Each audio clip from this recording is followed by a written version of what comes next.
Friends, आज का topic international court of justice है, जिसे अंतर्राष्ट्रीय न्यायालय भी कहते हैं। इसकी स्थापना जून 1945 में यूनाइटेड नेशंस के चार्टर द्वारा की गई थी। ओके, और इसने अप्रैल 1946 में कार्य करना आरंभ कर दिया था। ये जो आईसीजे है वो यूनाइटेड नेशंस का एक ऑफिशियल कोर्ट है, जिसे आधिकारिक न्यायिक निकाय भी कहते हैं। ओके, और जो आईसीजे है उसे सामान्यतः वर्ल्ड कोर्ट या विश्व न्यायालय भी कहा जाता है। ओके, आईसीजे को ऊपर एक पॉइंट है कि ये यूनाइटेड नेशंस के 6 प्रिंसिपल ऑर्गन्स में से एक है। ओके, तो अब हम देखते हैं कि 6 प्रिंसिपल ऑर्गन्स और मतलब आईसीजे के अलावा 5 और कौन कौन है। ओके, तो इसे मैंने नीचे लिख रखा है,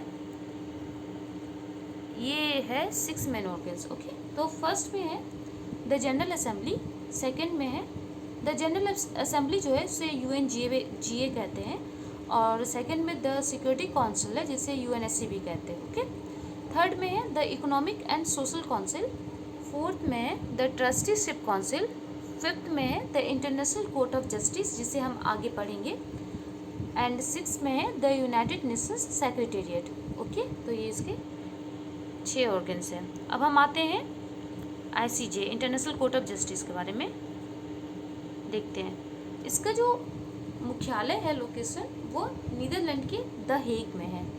ओके, और द हेग में ये पीस पैलेस में है।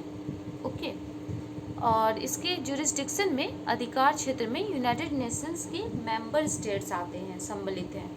ओके, और जो केसेस हैं वो 2 टाइप्स के केसेस है इसमें शामिल जो है केसेस जो आते हैं इसके अंतर्गत। फर्स्ट है कि जो सदस्यों के मध्य जो विवाद उत्पन्न हो जाता है, ठीक है, तो उसका समाधान करना है।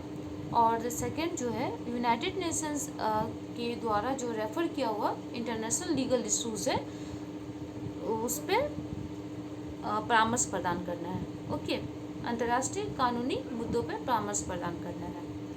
तो ये केसेस है। और सब्जेक्ट मैटर की बात करें, विषय वस्तु की बात करें, तो इसके अंतर्गत सॉवरेंटी है जिसे संप्रभुता कहते हैं। ओके, बाउंड्री डिस्प्यूट्स, सीमा विवाद, ट्रेड, व्यापार, ह्यूमन राइट्स, मानवाधिकार, नेचुरल रिसोर्सेज, प्राकृतिक संसाधन, मैरीटाइम डिस्प्यूट, सामुद्रिक जो है समुद्री विवाद, ओके, ट्रीटी वायलेशंस, और भी ऐसे इसमें सब्जेक्ट मैटर शामिल है। ओके, जो इसका विषय वस्तु है। अगर इसके पक्षकार की बात करें, पार्टीज की बात करें, तो उसमें जो है ये जो यूनाइटेड नेशंस के जो चार्टर को जो रेटिफाई करने वाले नेशंस होते हैं वो आईसीजे स्टैट्यूट के पक्षकार बन जाते हैं।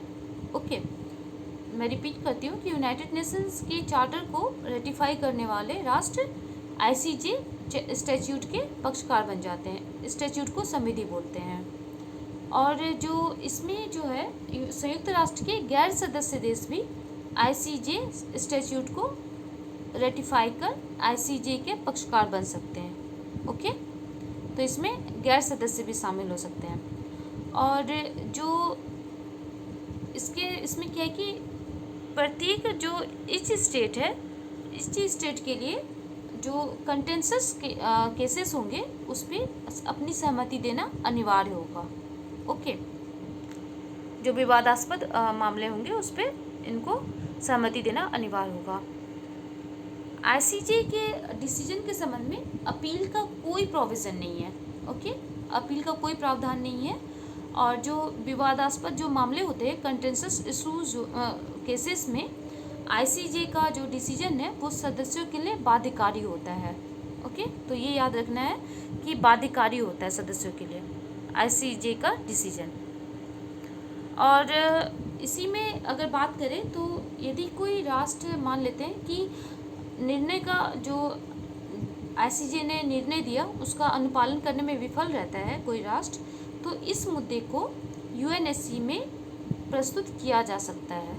ओके, और जो यूएनएससी है उसके पास जो है इन्फोर्समेंट के संबंध में रिव्यू, रिकमेंड और डिसीजन लेने का अधिकार होता है। ओके, तो ये हमने देखा इंटरनेशनल कोर्ट ऑफ जस्टिस, और ये सारे पॉइंट्स इम्पॉर्टेंट हैं। Okay, thank you.